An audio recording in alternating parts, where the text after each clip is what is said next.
Good morning, everybody. Happy Monday to you on this Cinco de Mayo, May 5th, 2025. I have all of your stories for your rush hour ride to work. And on today's episode, we will discuss the 151st running of the Kentucky Derby, which horse won, and the announcer that had to withdraw from the announcing because of a peanut allergy. Wiped out by an old cashew. I've got that, plus Lady Gaga. Actually, her concert in Brazil was almost thwarted by a couple terrorists. A bombing was supposed to take place, and it was thwarted in the nick of time. We'll share that. Plus, some real sad stories coming from Barstool as David Portnoy, CEO of Barstool, has to announce that there was a anti-Semitic sign at one of their bars. I'll get into what he had to say about that. Plus, Blake Lively, of course, in the news as a content creator has been censored. People are wondering, was it due to her team's ability to crack the algorithm and get in there, and are other content creators at risk? I'll share that. Plus some content over the weekend. Meet the Press. Donald Trump went on it to discuss rising prices, lowering prices, his economy versus Joe Biden's economy. It's a real melee. But the big news is he announces there'll be tariffs on international movies. So looks like no more sisters of the travel hood of the sister. Whatever. The point is, made in the USA is what they're promoting. All right, a lot to get into. These stories and more is all happening right now on The Rush. All right, let's dive into the Kentucky Derby. It was a sloppy and muddy race, but that didn't stop people from showing up, except Mike Tirico had to leave. He's one of the, of course, infamous broadcasters we have out there, and he leaves the NBC Kentucky Derby coverage after getting sick. It turns out he had a nut allergy. Here's what his announcer pals had to say. Action. Now, you heard Mike Tirico earlier in that report there. We want to tell you that he does have a nut allergy. He had a reaction earlier today. He is feeling fine now, but he's just going to stay on the sideline. So, Mike, I know you're watching right now. Hope you're feeling better and get back to yourself here very soon. You know, people were worried because he was like slurring and looking lethargic. And by the way, if you're ever drunk, just say you had a nut allergy. Yeah, someone put some pistachios near me. And no, but either way, seriously, we hope he's had a nice and speedy recovery. You know, they say it's the most entertaining 2 minutes ever, but don't ask my ex-girlfriends. No, Kentucky Derby 2025. I don't need to show you the full race, but here's the final 5 seconds. Have a listen to this. But it will be sovereignty to rule the Kentucky Derby. There it is. Sovereignty wins the Kentucky Derby. Does anybody care? No, this is good news. Just a reminder, though, that we have a broken healthcare system, and we treat the horses that win the Kentucky Derby better than we treat everyday Americans. I'm not saying horses shouldn't get healthcare. I'm just saying maybe we should too. Okie dokie. Let's move it on to Lady Gaga. 2 arrested over a plot to allegedly bomb singer's concert.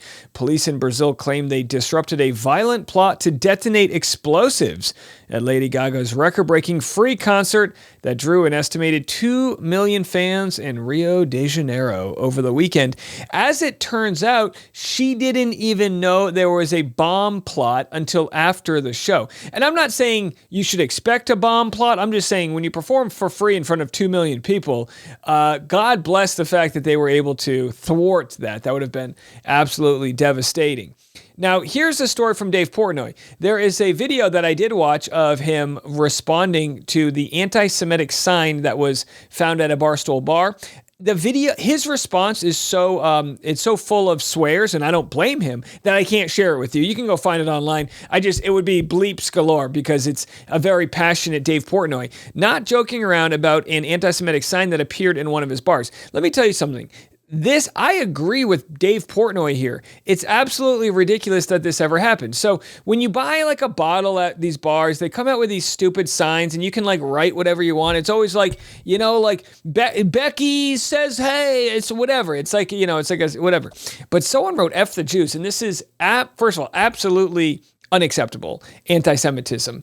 It's rising in our country. For whatever reason, some people feel emboldened that this is speech that you are allowed. I mean, I'm as befuddled as Dave Portnoy is when he responded, and he wanted to know the waitresses that were involved, every single person that thought this was okay. Obviously, the people that bought it, and down the line, I think the waitresses have already been fired, and he was even threatening to expose everybody and said he wants sort of like a proactive anti-Semitism lesson, which is to say he got off the phone with some of the people that were involved and said, explain to me how you're going to prove to me you're not anti-Semitic, whether it be, taking some class, whatever it is. He said, surprise me.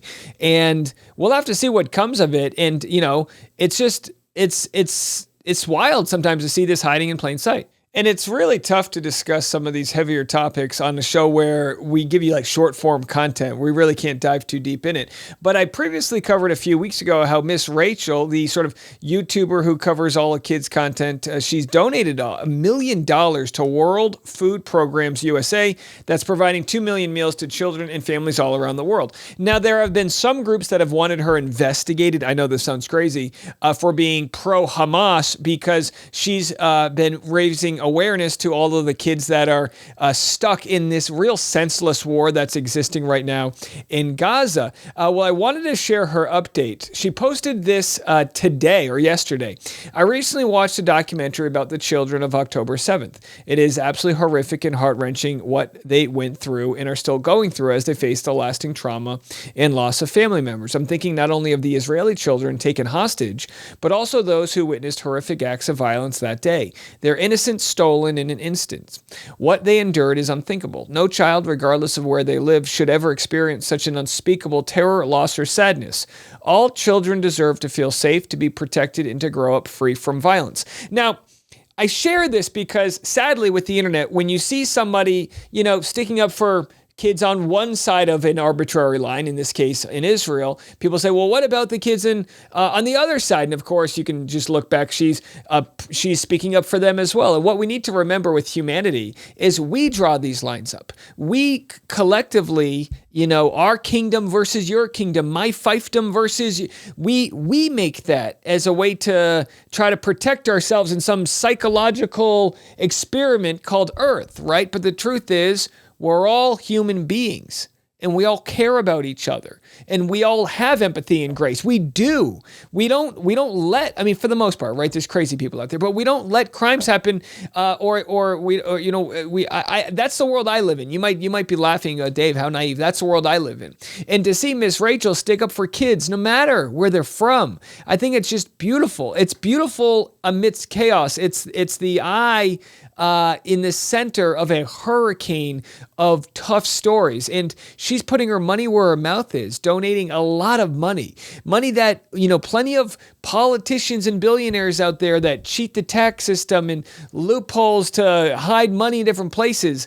They don't have half the integrity that someone like Miss Rachel has here.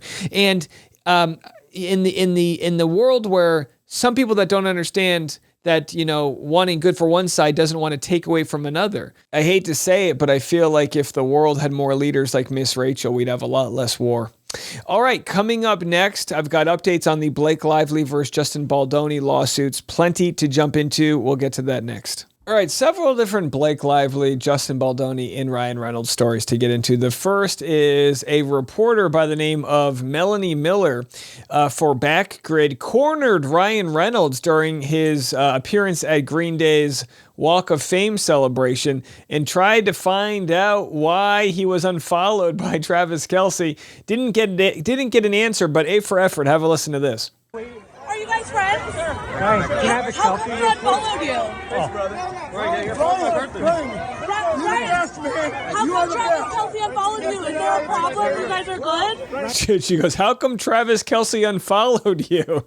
Oh boy, could you imagine just in everyday life, hey, how come that person unfollowed you? Well, because, it's like, I don't know, you ask them. Either way, of course, he's not going to give an answer there. But in other news, Without a Crystal Ball shared this, that Blake Lively was caught lying on Late Night with Seth Meyers, lied about her daughter being born on Napoleon and Jennifer Lawrence's birthday. None of her kids were born on August 15th. Again, is there any importance to this lie or just ticking off another sort of a Blake Lively-ism, not telling the truth? Not really sure, but who knows? In other news, we have Bohemian Diva here on TikTok discussing why she believes Justin Baldoni is staying mum while Blake Lively is out doing her things. Now, of course, Blake Lively is promoting her movie, so she's doing a press tour. Justin Baldoni, not so much. But is there more to the story? Have a listen. Two reasons. Number one, I forgot that according to his faith, they cannot speak ill of anyone, even though it is the truth. Understandable. Point number two is reading the first amended copy of Ku Klux Khaleesi's complaint. She pulled shit from like damn near 10 years ago just to use against him. So anything he says now is just going to get twisted. Yeah, I understand. I agree with that as far as why Justin Baldoni's not talking. Why should he? He's got the majority of the internet siding with him, going to bat for him, and he's going to wait for it all to play out in court. He's definitely not going to be getting, sadly, he's not going to be getting cast in any projects while this plays out. He's considered too risque. Imagine if you're, some company that's got $100 million movie you're making. Are you going to bet it on a guy who is going to be going to trial for the next year? Now, you and I might say, yeah, but he's innocent, and that might be the case, but that just goes to show they'd rather cast Brandon Sklenar than Baldoni, and that's part of why he's in this lawsuit, because he's been damaged to the point where he won't be employable. Well, here's an interesting story as posted by Team Justin Baldoni on the subreddit. Not Actually Golden is a content creator who's been known for her really good coverage and legal breakdown on TikTok. Well, some of her TikToks have now been muted. What does this mean? Well, it means, and by the way, there isn't much transparency as it exists, but there's got to be some sort of somebody either flagging her content or somebody with powerful means that has gotten a hold of TikTok and said, get these down. They're violating some form of, whatever. And I don't honestly know what the through work is here. The different videos that were taken down was her commenting on a subpoena, her commenting on a motion to dismiss that was posted, and some other things. And it begs the question people have been asking, is it happening where the, Shapiro, the guy who's ex-CIA, who's in charge of Blake Lively's crisis PR team, is he able to pull strings to start to get content creators silenced? And what does silencing look like? Well, they're not going to flat out ban Not Actually Golden's videos, but if they can make it harder for her to talk about things or throttle it down, maybe she'll lose interest and no longer want to cover it. It sounds very conspiratorial to think like this, but I could show you guys cases where my videos are getting limited monetization. Now, what does this mean? What limited monetization means is that video is essentially making no money. And I've got multiple videos like this that for whatever reasons, because I'm talking about specific heavy topics, they say, you know what, we don't want to run any ads on your content. And if you're not going to run ads on a video, you're basically telling the content creator to kick rocks. Why do content creators make videos if it's not for some sort of, monetary reason, right? People get out of bed to go to work. Well, this happened in the Johnny Depp versus Amber Heard case to the point where you couldn't even say Amber Heard's name or Johnny Depp's. And you might be like, Dave, that's ridiculous. Same thing happened during COVID, where you could not say COVID-19. You couldn't say coronavirus. There were just certain words you could not say, because Google owns YouTube. So they transcribe all of your videos, whether you show the captions or not. Everything's transcribed. And if they hear you saying certain speech that they deem to not be good for advertisers, they're going to pull your content. They're going to make it so that you're not going to make any money doing it, and it's going to throttle down that side of the conversation. I don't see this happening at a crazy level right now, but it's still very early on. You could wake up one morning and see that all of your videos are demonetized, and then you got to seek alternate sources of income, right? And again, I'm not saying this to drive traffic to my Patreon, but what I am saying is Patreon is the number one way to support a content creator, at least me. Patreon.com/Dave Neal, daily live streams behind the scenes. If you want to be a part of that community, we'll be live at 10 a.m. Or 11 a.m. Central Standard Time today, patreon.com/Dave Neal. But it'll be interesting to see what comes of Not Actually Golden's videos. Will more of her videos get muted? Will people that are on Justin Baldoni's side or sharing evidence that calls out Blake Lively, will they get muted? Honestly, hard to tell at this point, but this is why it's important as a content creator to try to, I'm not saying don't be biased, like have your opinions, right? Share the story and have your opinions, but at the same time, try your best to, not spew any harmful rhetoric. And again, definitely didn't happen with Not Actually Golden. She's fantastic. But I'm just saying, don't give the other side any fodder for why they should be trying to get your channel taken down, right? And I don't think we do that. But hey, sometimes they get you on some technicality. As far as why was this video taken down, no idea. It says the video was confirmed. I disputed it. It said it was confirmed by manual review as not suitable for advertisers. I have no idea. And what this video was about was fans that were looking into Liz Plank. I'm sure Liz Plank didn't have anything to do with it, right? I don't know. I haven't been able to see any trends, but I'll keep transparent as now that there's muting that's happening on TikTok. I want my audience to know if there's any muting that happens on my channel, so we can all be transparent and see if there's any trends or not. Okay, well, coming up next, we'll discuss some crazy things going on in the world of politics. This is your warning if you don't like political content to step away, but that's all happening right now. Coming up next, we have Donald Trump instituting a tariff against foreign-made films.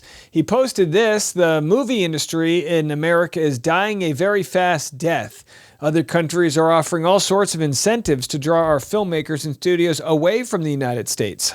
Hollywood and many other areas within the U.S. are being devastated. It's a concerted effort by other nations and therefore a national security threat. It is, in addition to everything else, messaging and propaganda. Therefore, I am authorizing the Department of Commerce and the U.S. Trade Representative to immediately begin the process of instituting a 100% tariff on any and all movies coming into our country that are produced in foreign lands.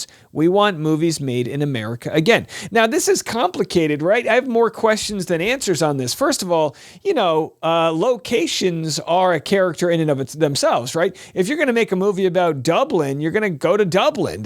But I do understand that a lot of people will go to certain countries because they offer incentives to film there versus filming in the U.S. I would say this, though. Donald Trump, that old saying, when your only tool is a hammer, everything comes off like a nail.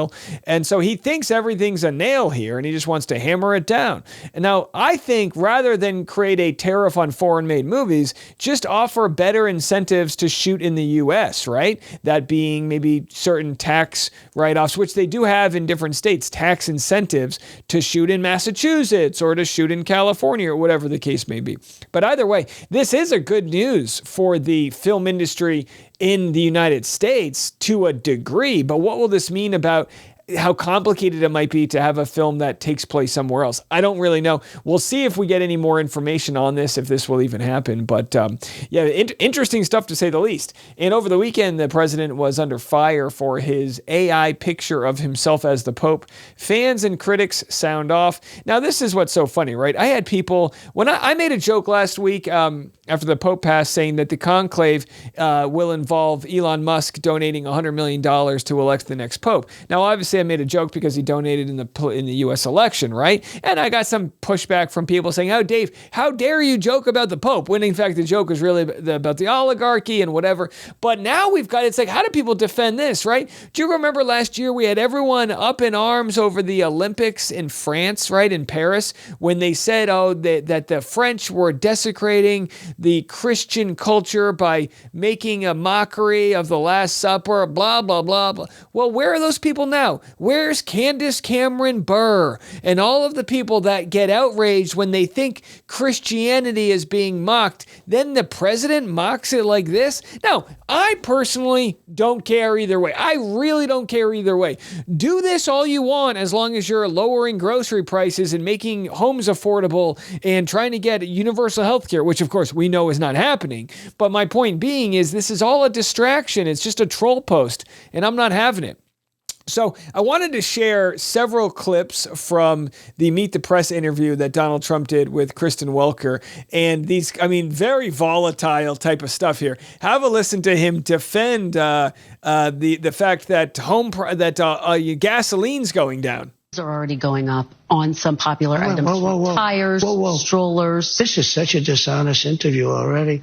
Prices are down on groceries. Prices are down for oil. Prices are down for all energy. Prices are down at tremendous numbers for gasoline.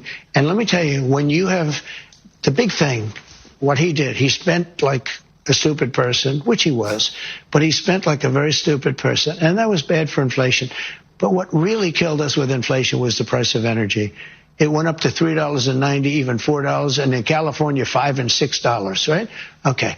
I have it down to $1.98 in many states right now. All right, so Trump says that gasoline's down to $1.98 in many states. The average price as of today is $3.16, and the lowest price isn't even near what he's claiming. I think Mississippi has the lowest price here, which is coming in at like $2.65. So he's not even close. And yet, I mean, this is stuff you can just fact check right away. And he's claiming that the interviewer is the dishonest one. When you go that much lower on energy, which is ahead of my prediction, because I really thought I could get it down into the 250s. We have it down at $1.98 in numerous places. But when you say costs are going up, so he complains that costs are actually not growing up, and she pushes on it and gives examples of costs that are going up. Some examples. These are actual examples. So you're saying the prices that are going down, some prices are going up. Tires, strollers, some clothing in the wake of your tariffs. Excuse me, that's peanuts compared to energy. Energy is 60% of the cost. But sir, you campaigned on a promise to bring prices down on day Well, I don't know. When one. you say strollers are going up, what kind of a thing? I'm saying that gasoline is going down. Gasoline is thousands of times more important than a stroller someplace. But what do you say to Americans who say they voted for you because they want and they need relief right now? And they're getting it. Right now? What about those even mortgage rates? different items I just Mortgage mentioned? rates are going down despite the fact that we have a stubborn Fed. But you said dolls could cost a couple bucks more. Maybe they might, but you don't need to have, as I said, $35. You can have 2, 3, 4 and save a lot of money. So you don't need $30. Listen, I mean, this is the type of thing you're going to get, right? He'll claim that the journalists are dishonest. People can decide. Do people think that the cost of these items are going down? Are they saving a few bucks on gasoline? You could argue that tourism's absolutely being obliterated in our country. I think they said Goldman Sachs said tourism's going to take like a $90 billion hit. So, of course, when the amount of people and the demand for gasoline goes down, so does the price if no one's buying it. We saw that happen over COVID, right? COVID, the price of gasoline went down. I mean, literally, it was the lowest, modern history, and that's not always a good thing. So he discusses actually the amount of money.